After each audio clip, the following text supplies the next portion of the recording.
우리 옆에 계신 분들과 함께 인사 나누겠습니다. 그리스도 안에서 강건하십시다. 네, 할렐루야. 오늘 방금 불렀던 찬양에 보니까 주를 앙모하는 자 올라가, 그러면서 늘 강건하리라 그랬습니다. 저와 여러분이 강건하기를 원하는데 강건할 수 있는 길은 주를 앙모하는 길밖에 없는 줄 믿습니다. 오늘 우리 함께 나눌 말씀의 제목은 예배에 관한 말씀입니다. 생활 예배에 성공하면 다른 것도 성공한다. 할렐루야. 여러분, 저와 여러분이 우리가 드려지는 이 공예배 중요합니다. 공예배만큼 생활 예배 또한 중요합니다.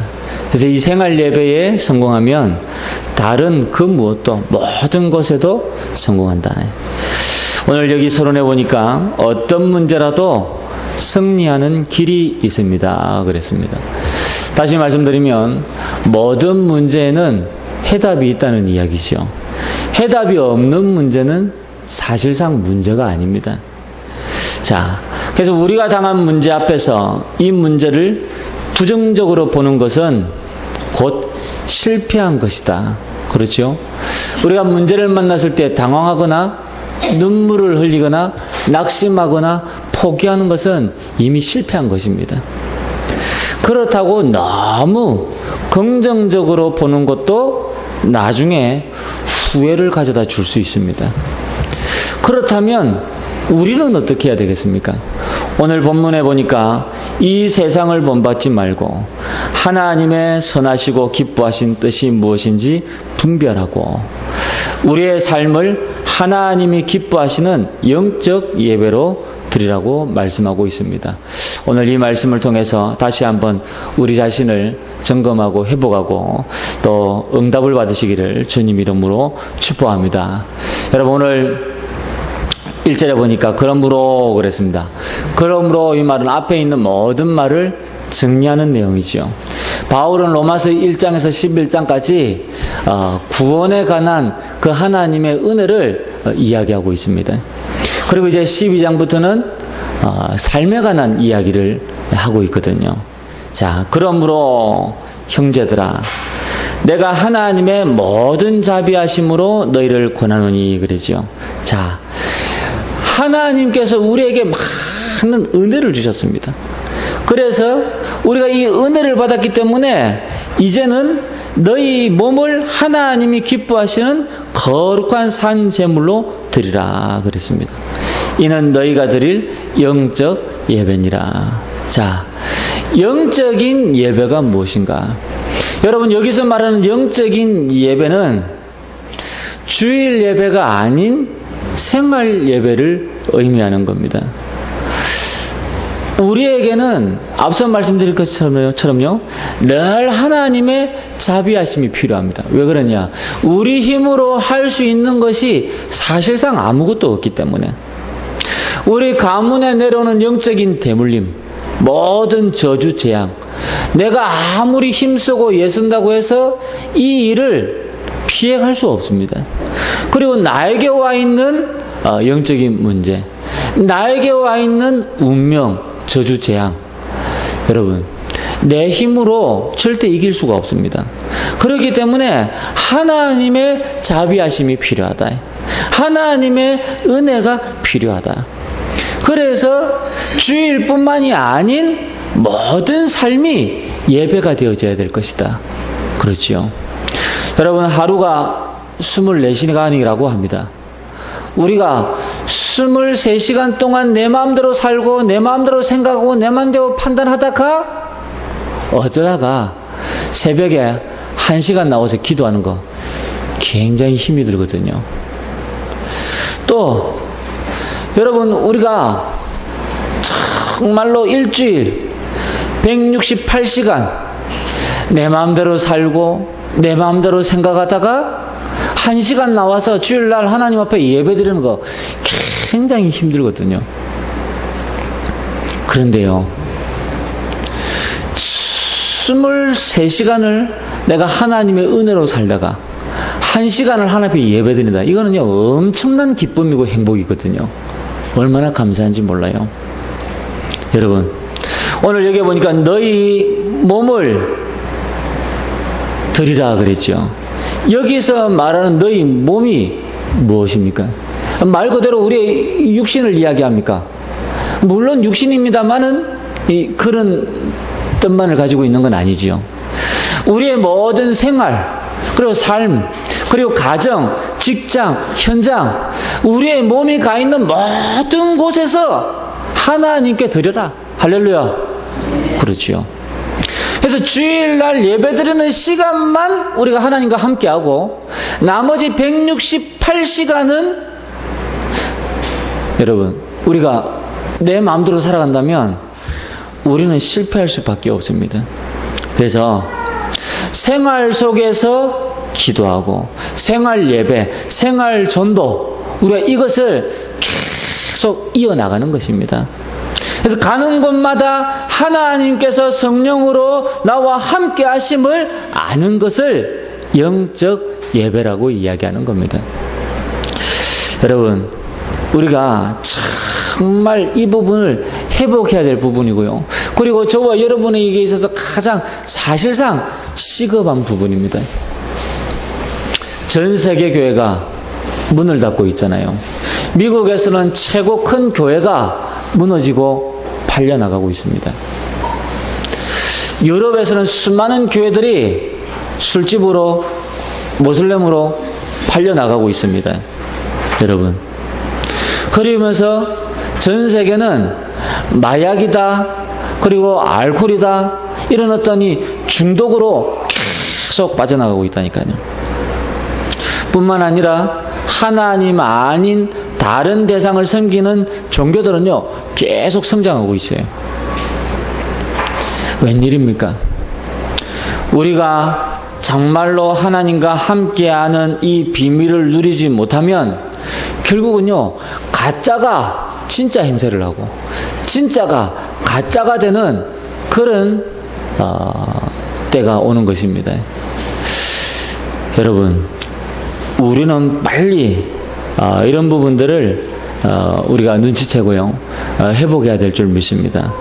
여러분이 있는 모든 직장과 사업장, 그리고 여러분의 가정에서 오늘 이 영적 예배, 생활 예배, 이 축복을 누리게 되시기를 주님 이름으로 축복합니다. 여러분, 오늘 성경에는 보니까요, 성경에 나타난 이 생활 예배, 우리가 확인할 수 있습니다. 아브라함이 하나님과 함께하는 축복을 놓치고 이 생활 예배를 몰랐을 때는요, 아브라함이 하는 모든 일이 실패의 연속이었습니다. 아니, 가나안 땅 가라고 해서 가나안 땅 갔더니 기근이 오는 거예요. 그러니까 그 기근을 피하기 위해서 애굽으로 내려갔는데 어떤 일이 벌어졌습니까?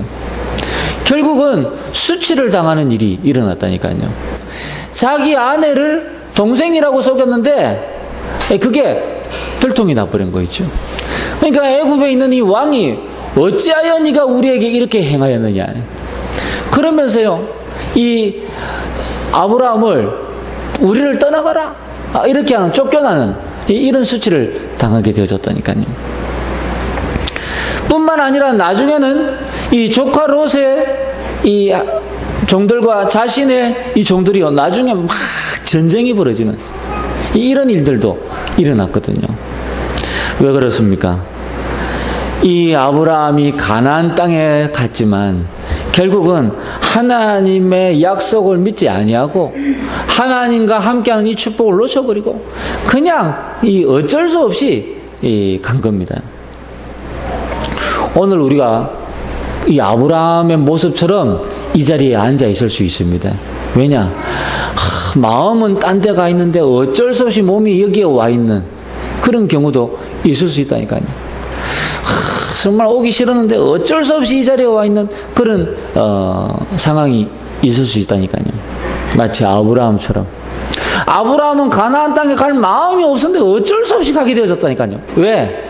가만히 눈치를 보니까 아버지 돌아가셨지, 형님 돌아가셨지, 그 다음에는 자기가 이제 가야 될 판이거든요. 그러니까 여기에 이제 겁먹고 이제 가나안 땅으로 내려간 겁니다. 여러분, 그런데요, 이 아브라함이 나중에 깨달았어요. 하나님이 나를 가나안 땅으로 부르신 이유를 나중에 깨달았다니까요. 그리고 믿음의 결단을 하게 되어졌는데, 어떤 결단을 했습니까? 조카 롯을 떠나보려고, 그리고 참 마물의 상수리 나무 아래에서 여호와를 위하여 단을 쌓았더라. 이날부터 하나님은 아브라함을 축복하시기 시작하는데, 여러분, 어마어마한 축복을 하나님께서는 이 아브라함에게 허락하셨습니다. 생활 속에서 하나님의 중대한 비밀을 누리는 이 예배, 여러분, 구원의 축복을 24시간 누릴 수 있다면 우리는 승리하게 될 줄 믿습니다. 우리는 자꾸만 이것을 놓치고 있거든요. 창세기 39장 2절에 마찬가지입니다. 여러분, 이 요셉을 하나님은 이렇게 축복하셨잖아요. 여호와께서 요셉과 함께 하심으로, 그렇죠, 형통한 자 되어. 근데 이 사실을 누가 깨달았다고요? 보디발이 여호와께서 요셉과 함께 하심을 보았더라. 또 누가 이 사실을 깨달았습니까? 애굽의 바로 왕이 여호와께서 요셉과 함께 하심을 깨닫게 되어진 거예요. 뭐라 그랬습니까? 이만큼 여호와의 영으로, 하나님의 영으로 충만한 자를 내가 본 적이 없다. 그러면서 이 요셉을 애굽의 총리로 삼노라 그랬죠.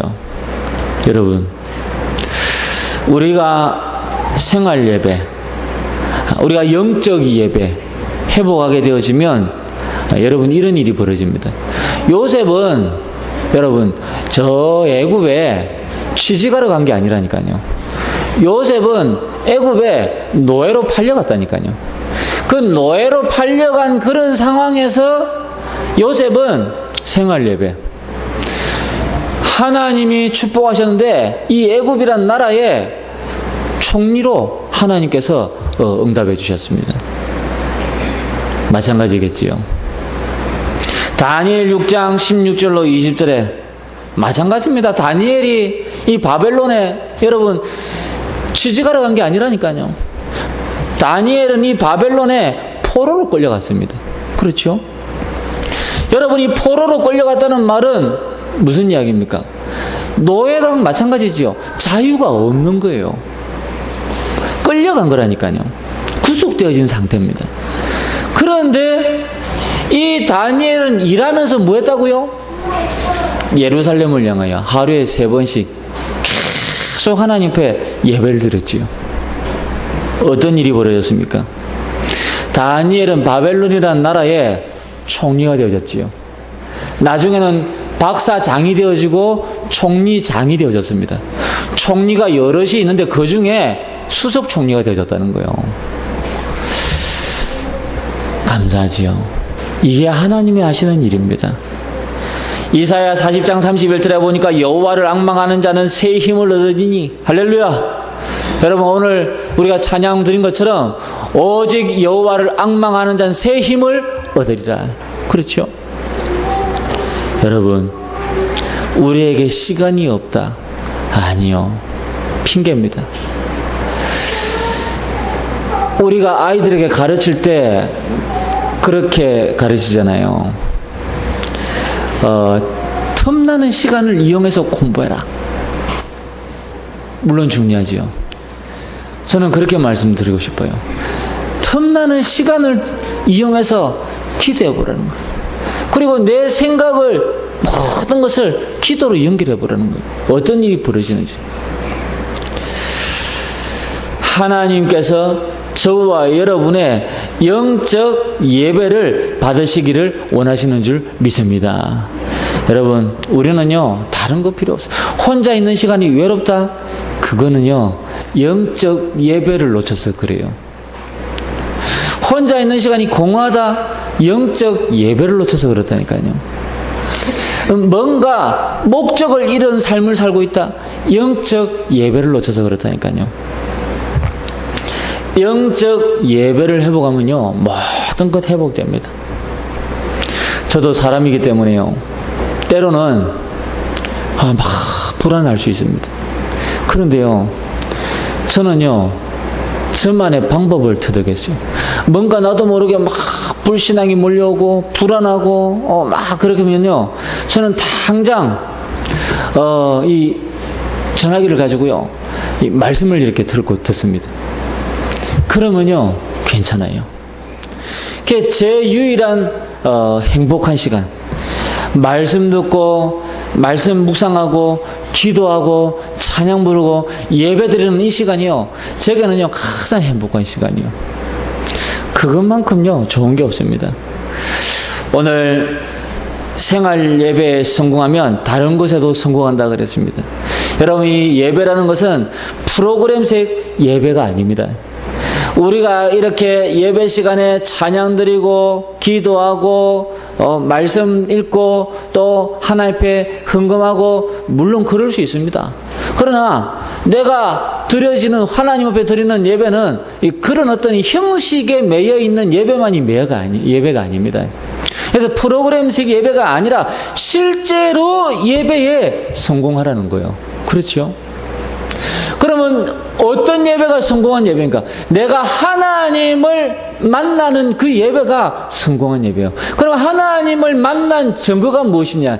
하나님을 만난 증거, 예배에 성공했다는 그 증거가, 예배를 드리고 난 다음에는 하나님의 말씀이 내 안에 담겨지는 겁니다.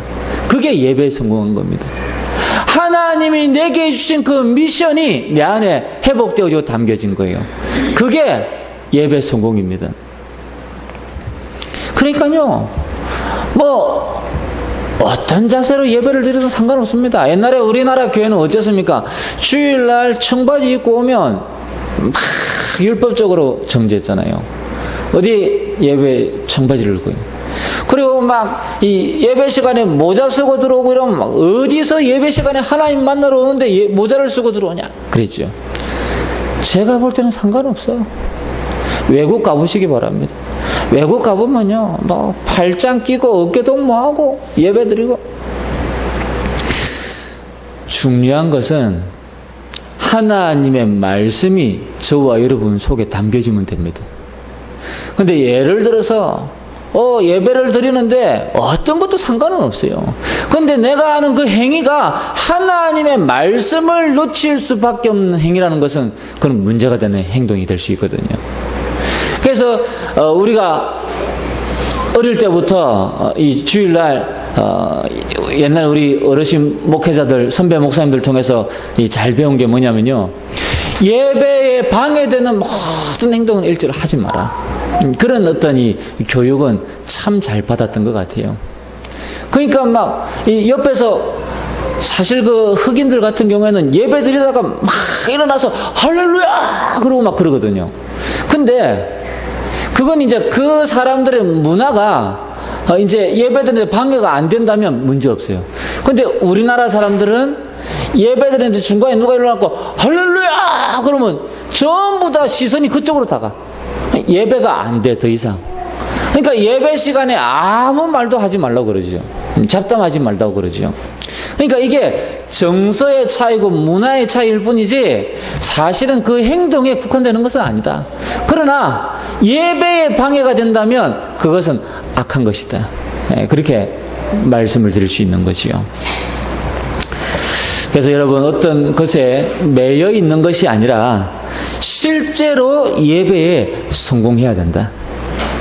그리고 생활 예배, 생활 기도할 때마다 사실은 흑암의 조직이 무너지고 떠나가는 것입니다. 얼마나 감사한지 몰라요. 그래서 여러분이 있는 직장에서, 가정에서, 사업장에서 예배를 드리라는 것은 흑암이 무너지기 때문에 그렇죠. 저는 직장 생활할 때요, 아침에 출근하면 앉아서 하나님께 기도했습니다. 그리고 점심시간에 식사하고 오면 성경 읽었습니다. 그리고 성경 말씀 붙잡고 또 기도했다니까요. 그리고 퇴근하기 전에 앉아서 잠깐 기도하고 퇴근했습니다. 어떤 일이 벌어지냐? 진짜 내가 하는 모든 일들이요, 형통한 거 있죠, 형통. 여러분이 특히 직장생활이라는 것은 가장 무서운 게 뭡니까? 내 위치에 따라서 내가 책임을 져야 하는 위치거든요. 책임을 진다는 것이 사실은 굉장히 어려운 이야기입니다. 힘든 이야기거든요. 그런데요, 하나님은 모든 것을 형통하게 하시니까요, 책임질 일이 없어. 문제가 없어요. 그리고 나중에는 어떤 일이 벌어지냐? 어려움이 생기죠. 그럼 사람들이 전부 나한테 와서 상담하는 거예요. 어떻게 하면 좋겠냐? 저는 그럴 때마다 그분들에게 복음 전하는 거예요. 예수 영접하고. 얼마나 감사한지 몰라요. 여러분, 생활 기도에 성공하고 있는 사람은요, 말부터 다릅니다. 그렇죠? 우리가 대화를 나눠보면요, 아, 이 사람은 영적인 상태가 어떻구나, 다 나온다니까요. 아, 이 사람은 지금 굉장히 어렵구나, 다 나온다니까요. 여러분, 정말로 이 생활 기도에 성공하면요, 믿음의 말, 그렇죠? 그리고 살리는 말, 축복의 말, 할 수밖에 없습니다. 우리가 뭔가를 포장하고 꾸미자는 이야기가 아니잖아요. 정말로 내가 응답받으면 모든 것이 달라진다는 겁니다. 그렇죠? 특히 저는 여러분 지역 감정이 없습니다. 복음 안에 있기 때문에 지역 감정이 없어요.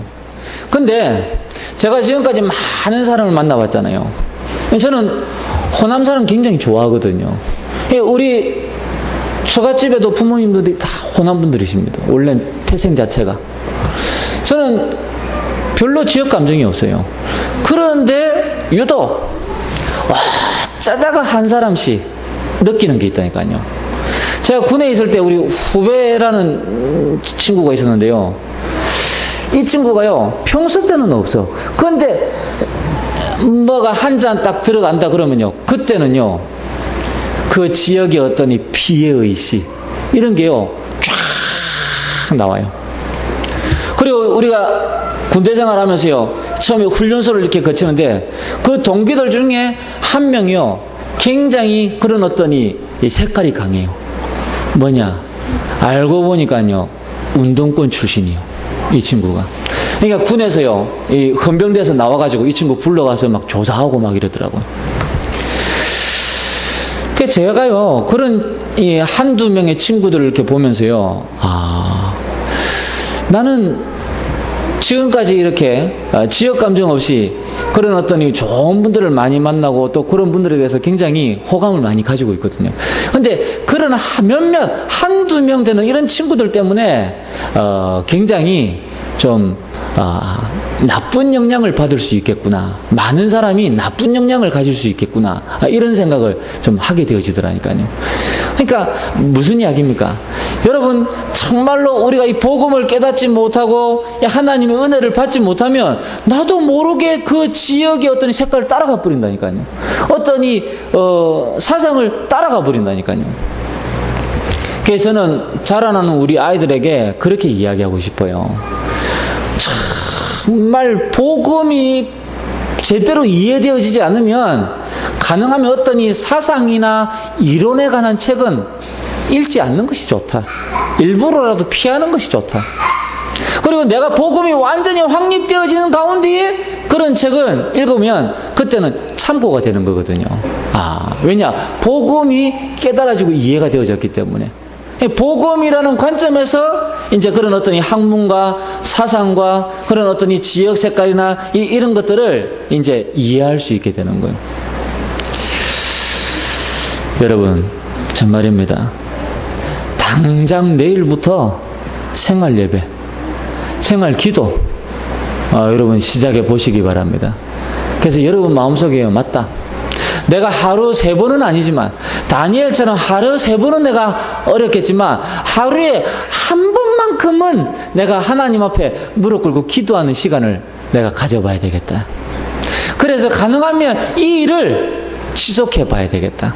안 빠지고. 여러분 처음에는요, 애쓰고 힘써야 돼요. 왜?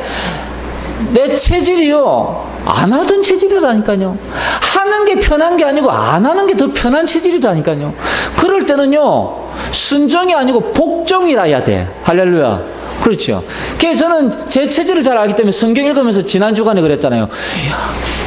하나님께 복종하라 그랬잖아요. 야고보서 4장 17절에 하나님께 복종하라. 그리고 마귀를 대적하라. 그리하면 너희를 피하리라 그랬잖아요.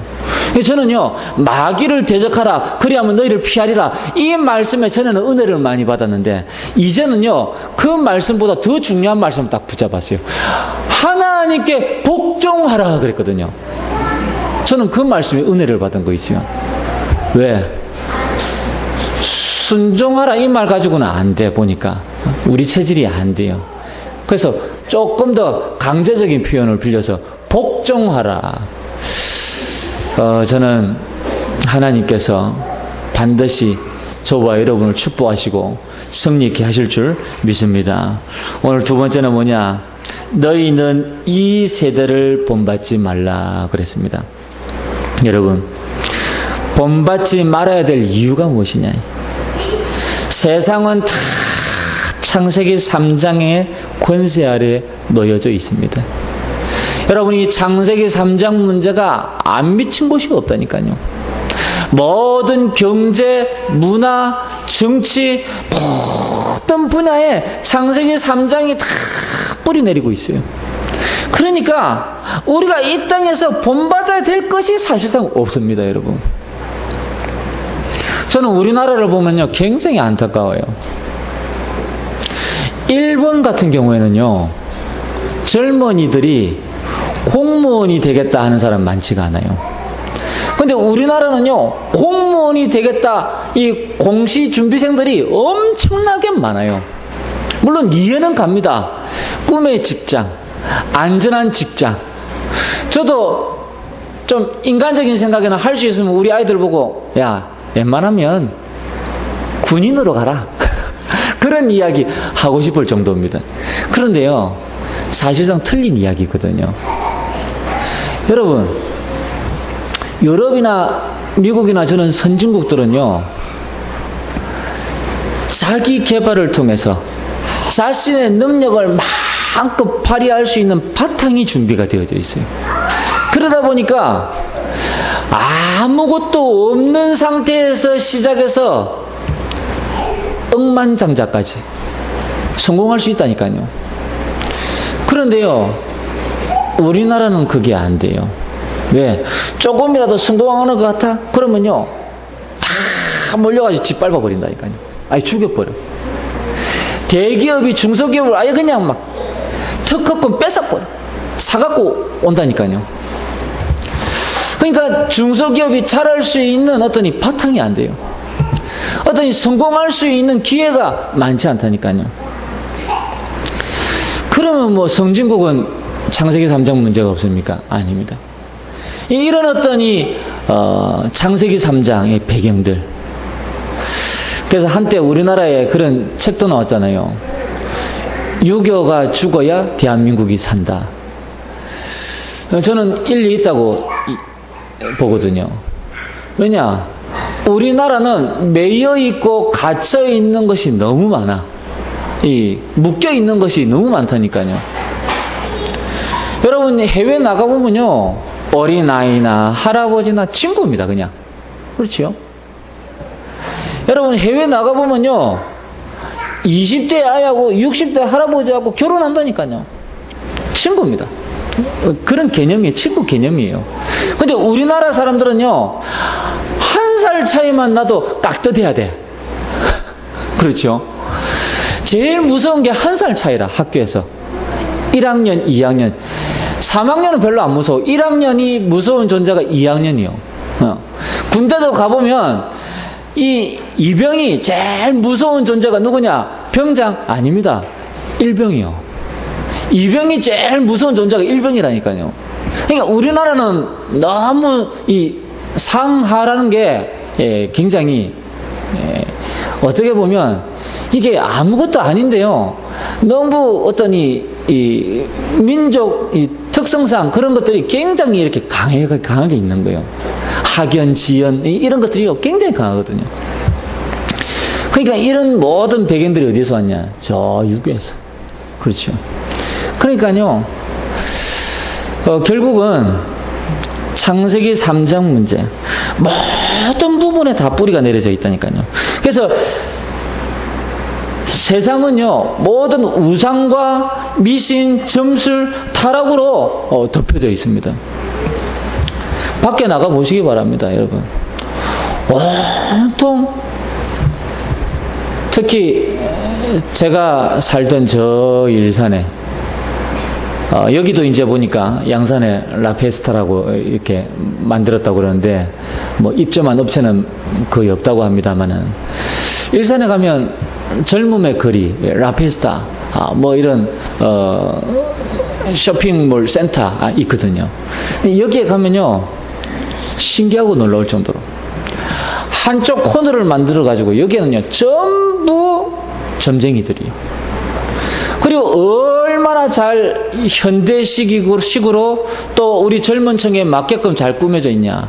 모든 부적이 휴대폰 이렇게 끈으로 만들어져 있고, 그리고 휴대폰 이렇게 붙이도록 돼 있고, 이런 굉장히 아기자기한 어떤 이 액세서리식으로 이렇게. 근데 얼마 전에 서면 가보니까 서면에도 그런 비슷한 데가 있더만요. 이 점쟁이들, 이런 사람들이 쫙 있는 거리가 있더라고요. 그분들만 쫙 모여 있어 보니까. 네. 그 이제 젊은 친구들이 안 믿는다 하면서 지네들끼리 보러 가요. 궁합 보러 가고, 사주 보러 가고. 네. 우리 집안에 사촌 형님도 옛날에 그러더라고요. 나는 그런 거 안 믿는다 해놓고, 이제 제사도 지내고, 또 오래전에 만났을 때는 이제 자기는 분명히 제사 안 한다 그랬거든요. 그런데 오래전에 만났을 때는 하는 이야기가 자기가 굉장히 꿈이 있대요. 부러운 게 있대요. 왜 그 고속도로 지나갈 때 양지 바른 곳에 이렇게 무덤 조상묘 잘 돼 있는 거 있잖아요. 그거 보면 굉장히 부럽다 그러더라고요. 그래서 분명히 복음져서 영접도 시켰거든요. 세월이 많이 지나가니까 잊어버렸어. 이제 옛날 것들이 이제 또 이렇게 체질로 돌아가는 거지. 그러니까요, 그런 묘자리 보면요 굉장히 부럽다 그러는 거 있죠. 아무 상관없습니다, 여러분. 묘자리 아무리 잘 써봐야 아무 상관없습니다. 우리는 해방받았습니다. 우리는 하나님과 함께하는 이 생활 예배만 회복하면 될 줄 믿습니다. 할렐루야. 그렇지요. 여러분, 하나님을 모르는 상태에서 성공하려고 하다가 사람들은요 실패하거든요. 여러분, 우리나라의 대기업 어마어마한 이 부자들 가정에 문제 없는 것 같습니까? 그렇지 않습니다. 정신병자들, 여러분, 뿐만 아니라 그리고 그들의 가족들은요 어마어마하게 힘들게 살아가고 있습니다. 우리가 그걸 잘 몰라서 그렇다니까요. 여러분, 정말 이 마지막 때는 결국은요 중요한 문제들이 온다고 그랬습니다. 이 땅에 가장 큰 문제가요, 앞으로 전쟁보다 더 큰 문제 있습니다. 영적 전쟁 시대가 옵니다. 우리가요 이걸 대비해야 돼요. 여러분뿐만 아니라 불신자 6가지 상태는 반드시 있거든요. 요한복음 8장 44절에 보니까 너희는 너희 아비 마귀에게서 났으니, 제가 한 이야기가 아닙니다. 성경에 보니까 예수님이 그렇죠. 그뿐만 아니라 에베소 2장 2절에 보니까 하나님 떠난 자는 우상 숭배할 수밖에 없습니다. 왜? 여러분이 종교라는 것이 달래는 행위거든요. 귀신을 달래야 돼요. 왜?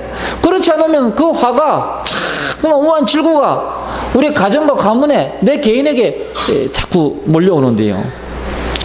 그러다 보니까 마태복음 11장 28절에 보니까 정신 문제 오잖아요. 사도행전 8장 4절 8절에 보니까 육신의 문제. 나중에 어떻게 되어집니까? 결국은 하나님 만나지 못하고 이 원죄를 해결받지 못하면 영원한 지옥으로 갈 수밖에 없는 것입니다. 여기서 끝이 나면 되는데, 고린도서 10장 1절에 보니까 어떻습니까? 이 영적인 유산이 결국은 이 자녀에게, 후대에게 그대로 돌아가는 거거든요. 그래서 특히 무속인 자녀들 보면 여러분 반드시 무속인 자녀들 가운데는 신을 또 받게 되어져 있습니다. 아니면 정신문제 오게 되어져 있습니다. 전에 말씀드렸지요. 울산에서 어떤 자매님이 자꾸만 하혈을 하는 거예요. 병원에 가서 약을 먹어도 해결이 안 돼요. 그런데 어느 날 엄마가 엄마가 와가지고 하는 이야기가 용하긴 용해요. 물론 자기 경험담이겠지만 너 요즘 문제 없냐 그러는 거예요. 그럼 이제 문제 없다 그랬더니 엄마가 문제 있을 텐데 문제 없냐. 나중에는 이제 자기 지금 겪고 있는 문제를 이야기한 거예요. 그랬더니 이 엄마가 하는 이야기예요. 신을 받아야 된다. 알고 보니까 이 엄마가 전속 과거에 무당하셨던 분이에요. 그러니까 자기 경험상 자기 딸이 지금 그럴 때가 됐는데 싶으니까 이야기한 거예요. 근데 이 자매는요, 무당되고 싶은 마음이 전혀 없는 거예요. 그러다가 우리 전도자를 만났는데요. 이 전도자 만나서 어떤 일이 벌어졌냐. 이 복음 듣고 구원받았는데 하혈하던 문제 해결되어 버렸어요. 치유가 되었다니까요. 그때부터요, 복음 전하는 일이에요. 계속 같이 전도 운동하고. 근데 하나님이 어떻게 축복하셨냐. 이 자매를 통해서 다른 사람들이 막 복음을 받는 막 이런 역사들이 막. 여러분, 반드시 불신자 6개의 상태는 있습니다. 우리 주변에 많은 사람들이 여기에 매여 있습니다. 많은 사람이 아니라 전부 다 여기에 매여 있습니다. 우리도 마찬가지예요. 사실은 우리가 이 생활 예배, 이 축복을 누리지 못하면 이 영향권에 의해서 나도 모르게 자꾸만 끌려다니게 되어져 있습니다. 우리가 살아가는 이 세대를 바로 알아야 될 줄 믿습니다. 앞서 말씀드린 것처럼요, 유명한 정치인, 경제인 전부 전속 무속인을 끼고 있잖아요.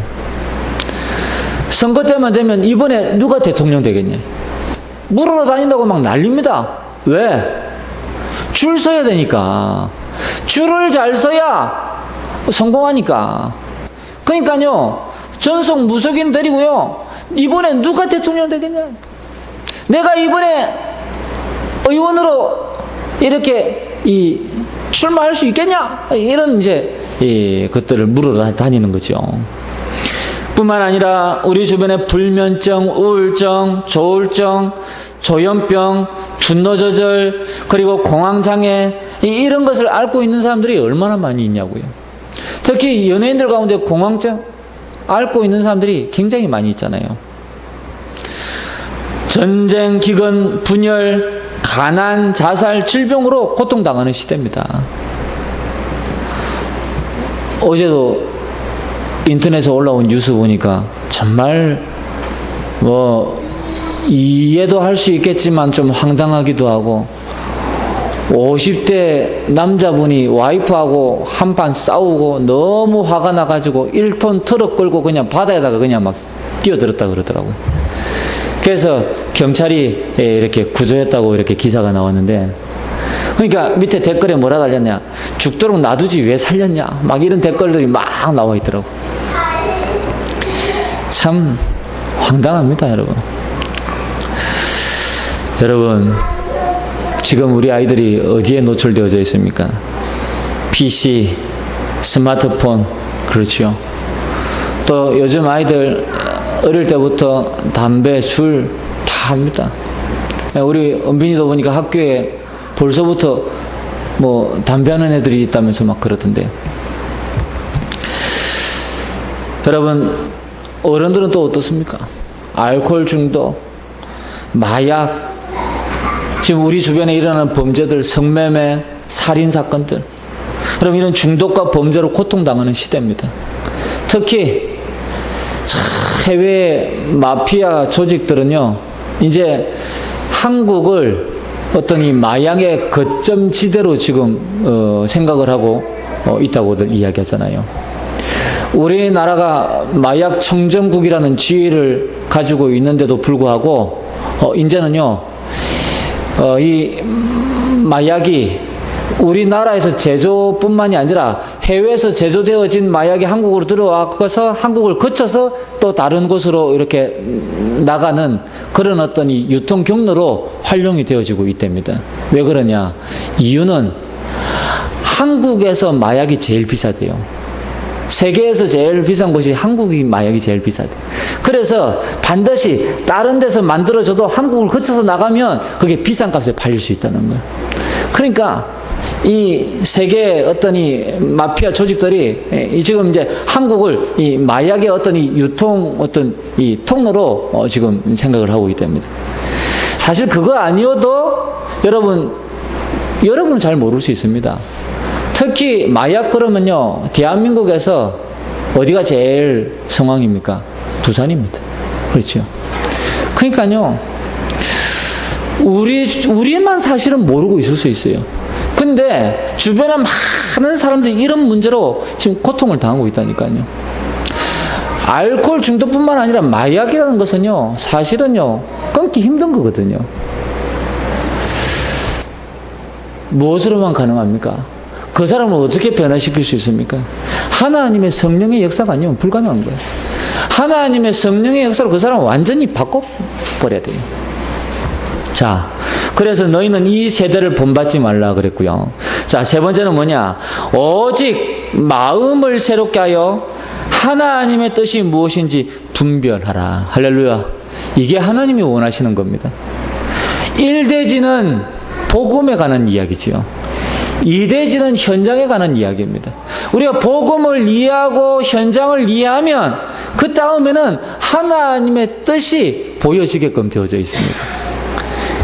자, 그래서 오늘 여기 첫 번째 보니까요. 먼저 세상을 분별하면 세상을 이긴다 그러죠. 무슨 이야기입니까? 세상을 따라가지 말고 세상을 이끌고 정복하라는 이야기예요. 다시 말씀드리면 세상에 끌려다니는 것이 아니라 세상을 끌고 다녀야 된다는 얘기예요. 예를 들면요. 미국 같은 나라는 파티 문화잖아요. 그러면 거기에 안 가면 어떻게 됩니까? 도태되지요. 가면 어떻게 합니까? 같이 타락하게 되어져 있지요. 그러니까 이런 수준에 있지 말고 우리는 기도하면서 이런 모임을 리드하는 것이다. 할렐루야. 얼마나 감사합니까? 저는 직장생활 할 때 그랬다니까요. 우리 부대에서 많은 분들이 제가 예수 믿는 거 알아요. 그리고 제가 신학생인 걸 알고 있습니다. 근데 회식한다 그러면 회식 자리에 안 갈 수가 없잖아요. 그것도 쫄따구가. 그러니까요 당당하게 갑니다. 가서 고기 실컷 먹습니다. 왜? 어차피 분파이니까. 어차피 내 돈 내는데 고기 실컷 먹습니다. 그리고 높은 분들이 이렇게 잔을 막 돌립니다. 그러면요 당당하게 이야기합니다. 원사님 저는 잔만 받겠습니다. 그러면요 아 그래 잔 받고 한 잔 또 올리고 그러면서 내 하고 싶은 이야기 다 하고 그렇잖아요. 거기에 내가 눌려가지고 주눅 들어가지고 나는 안 마시는데 이러고 있을 필요 없죠. 당당하게 가는 겁니다. 거기 가서 내 목소리 내는 겁니다. 어차피 그 사람들도 내 예수 믿는 거 알아요. 그렇죠. 그러니까요 그들 속에 들어가서 동화되라는 이야기가 아닙니다. 그들 속에 들어가서 적응하라는 거예요. 그렇죠. 그리고 그들을 이끌라는 이야기입니다. 영적인 힘이 있으면 그들이 저와 여러분에게 끌려올 수밖에 없습니다. 여러분이 다니엘이 영적인 힘이 있기 때문에 많은 총리들이 다니엘 앞에 엎드릴 수밖에 없다니까요. 다니엘의 정치적인 정적들이 있었잖아요. 다니엘을 모함해서 다니엘을 죽이려 한 자들이 있었잖아요. 그런데 다니엘은 그것을 몰랐던 것이 아닙니다. 알았다는 증거. 그 날만 예루살렘을 향해서 하나님 앞에 예배드렸는데 창문을 다 열어놓고 예배드렸다니까요. 그 말은 무슨 이야기지요? 내가 숨기지 않겠다. 다 알고 있다는 이야기입니다.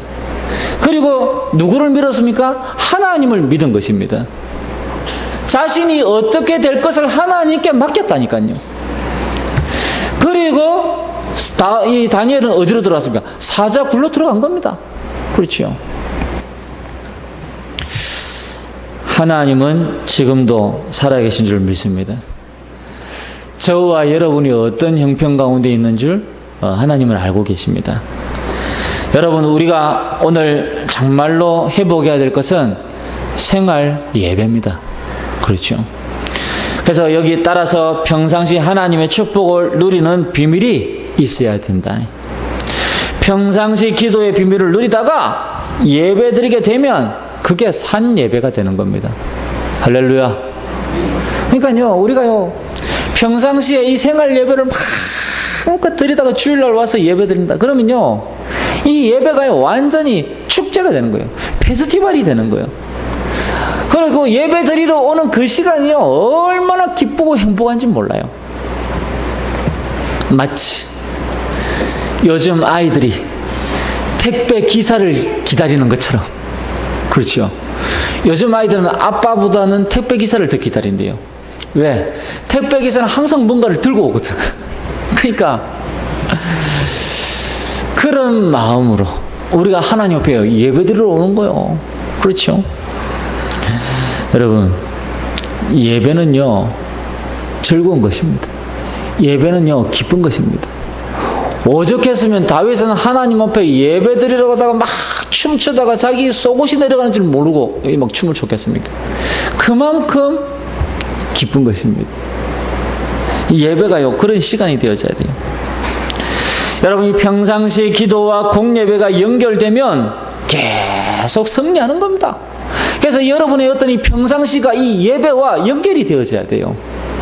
근데 우리는 어떻습니까? 평상시에 전혀 하나님과 상관없이 살다가 예배 딱 와서 오니까 뭔가 흐름이 좀 이상한 거지. 평상시에는 이런 흐름이 아닌데 갑자기 말씀을 다 바꿔가면 뭔가 힘이 나긴 한데 또 예배를 마치고 저 문을 돌아서는 순간 또 원래대로 돌아가는.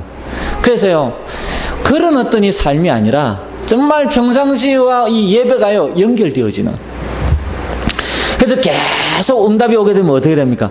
찬양도, 감사도 회복되어지는 거지요. 그래서 이 찬양이 늘 새 찬양이 되는 겁니다. 그렇죠. 그러면 은혜 가운데에 감사함으로 하나님 앞에 예물을 드리게 되어지는 거 있지요. 우리가 은혜 받고 응답 받고, 여러분, 물질이 그렇게 문제가 되지 않습니다. 요 며칠 전에 인터넷에 올라온 동영상을 하나 봤거든요. 정말 위험한 영상이었어요. 저기 후진국인 것 같은데 어떤 나라에 이제 배달하던 친구가요, 배달을 마치고 가게 앞에 서성이고 있는데 갑자기 위에를 쳐다보니까 2층 베란다에서 조그마한 애기가 놀고 있거든요. 그러니까 쳐다보니까 위험한 것 같아요. 이제 눈을 안 떼고 계속 쳐다본 거예요. 그런데 순간적으로 걔가 떨어지는 거예요. 2층에서 떨어지는 걔를 걔가 잡았다니까요.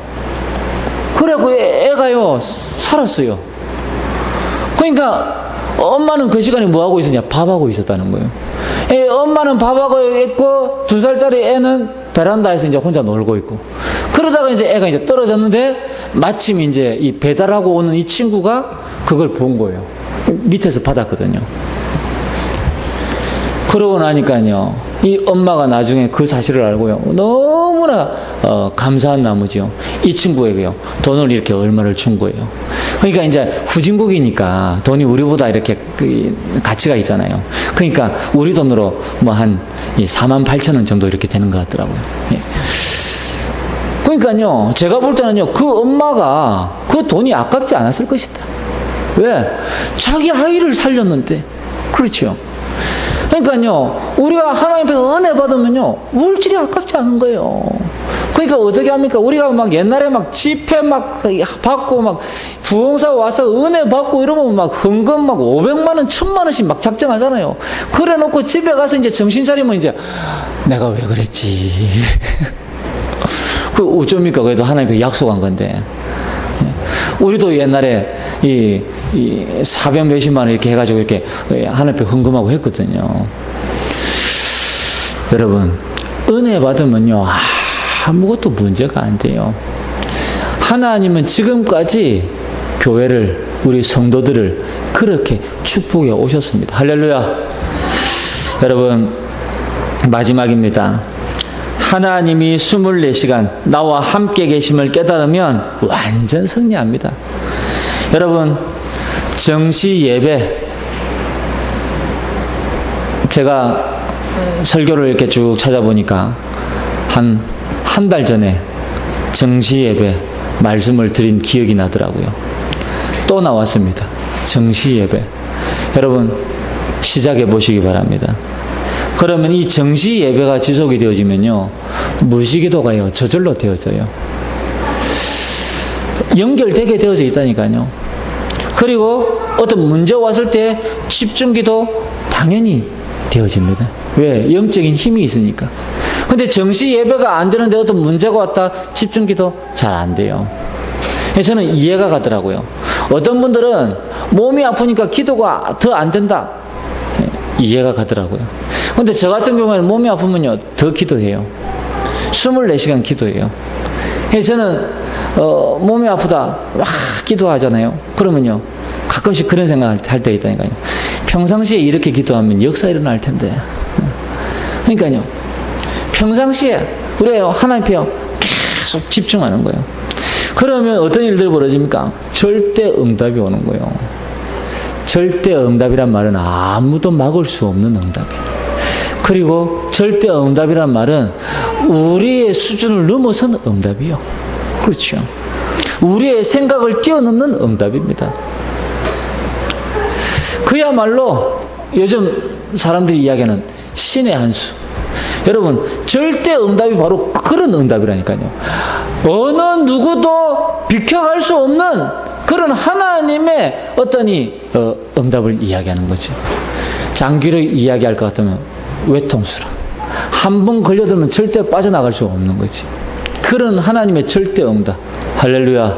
받으시길 바랍니다. 오늘 마지막 결론입니다. 여러분, 그리스도 하나님 나라 성령 충만 138입니다. 여러분, 다시 한번 붙잡게 되어지시길 바랍니다.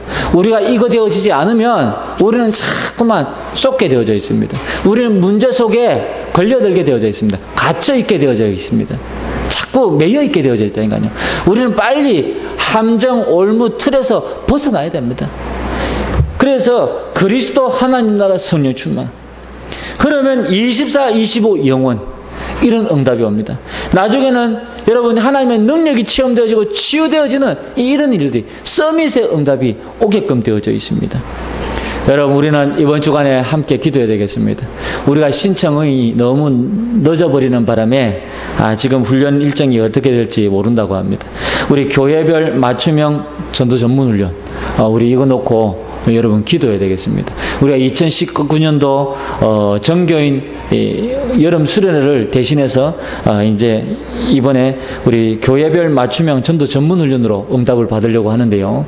외부에서 강사가 옵니다. 그래서 하루가 됐든 1박 2일이 됐든 집중적으로 그분이 와서 이렇게 우리가 메시지를 하는데 훈련을 우리가 인도받으려고 합니다. 그래서 여러분들이 이 일을 두고 합심해서 생각날 때마다 계속해서 기도를 부탁을 드리고요. 또 뿐만 아니라 앞으로 11월에 있을 우리 필리핀 단기 선교를 위해서도 기도를 부탁을 드립니다. 11월에 있을 필리핀 단기 선교는 레이떼라는 지역에 현지인 목회자들을 모시고 그래서 집회를 할 계획을 가지고 있습니다. 그래서 작게는 한 30명, 많게는 몇백 명까지 이렇게 모인다고 합니다. 그래서 이분들에게 복음이 전거되어질 수 있도록, 그래서 필리핀 전역을 살리는 이런 어떤 사실상 어떤 공격적인, 적극적인 이런 선교 사역이 이루어질 수 있도록 여러분 기도를 부탁을 드립니다. 그래서 이번 주간에 생활 예배에 성공하면 다른 곳도 성공한다. 오늘 우리 이 말씀 붙잡고 함께 한번 간절한 마음으로 기도하겠습니다. 하나님